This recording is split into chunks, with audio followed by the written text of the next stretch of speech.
Hi hello అండి. అందరికీ నమస్కారం అండి. ఫ్రెండ్స్ మనకి ఇప్పుడిప్పుడే మరొక బ్రేకింగ్ న్యూస్ అప్డేట్ అయితే రావడం జరిగిందండి. అది కూడా ఏపీ రాజధానిపై జగన్ సంచలన ప్రకటన అంటూ ఇప్పుడే మనకు ఒక లేటెస్ట్ అప్డేట్ అయితే రావడం జరిగిందండి.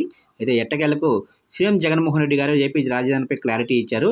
దీనికి సంబంధించిన పూర్తి వివరాలు అయితే తెలుసుకుందామండి. వీడియో ఎక్కడ స్కిప్ చేయకుండా చూడండి ఫ్రెండ్స్. ఇక లేట్ చేయకుండా టాపిక్‌లోకి వెళ్ళిపోదాము. ఆంధ్రప్రదేశ్ సీఎం జగన్ రాజధాని విషయంలో మరోసారి కీలక వ్యాఖ్యలు చేశారు.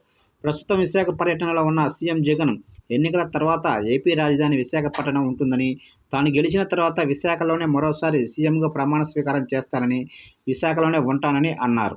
అయితే అంతకుముందు రాష్ట్ర విభజన కారణంగా కీలకమైన కంపెనీలు 90% హైదరాబాద్లోనే ఉండిపోయాయని అన్నారు.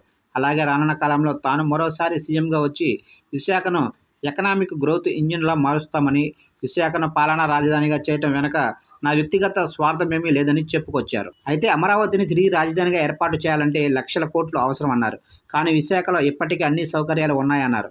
అందుబాటులో ఉన్న సదుపాయాలను కాస్త మెరుగుపరిచి విశాఖను అద్భుతమైన పాలనా రాజధానిగా చేయవచ్చని సీఎం జగన్ అభిప్రాయపడ్డారు. ఇక దీంతో పాటుగా తాను రాష్ట్రంలోనే అమరావతి సహా ఏ ప్రాంతానికి వ్యతిరేకం కాదని, అందుకు అమరావతిని ఏపీ రాజధానిగా ఉంచమని చెప్పుకొచ్చారు.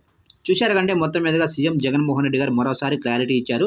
అయితే అమరావతిని మాత్రం రాజధానిగా ఉంచమని చెప్తున్నారు. అయితే విశాఖను మాత్రం ఈసారి గెలిచినట్లయితే అద్భుతమైన రాజధానిగా తీర్చిదిద్దుతానని మరోసారిగా క్లారిటీ ఇచ్చినట్లుగా తెలుస్తుంది ఫ్రెండ్స్. చూశారు ఫ్రెండ్స్, అప్డేట్ నచ్చినట్లయితే లైక్ చేయండి. ఇలాంటి ముఖ్యమైన అప్డేట్స్ కోసం ఇప్పుడే మన ఛానల్ని సబ్స్క్రైబ్ అయితే చేసి ఫాలో చేయండి ఫ్రెండ్స్.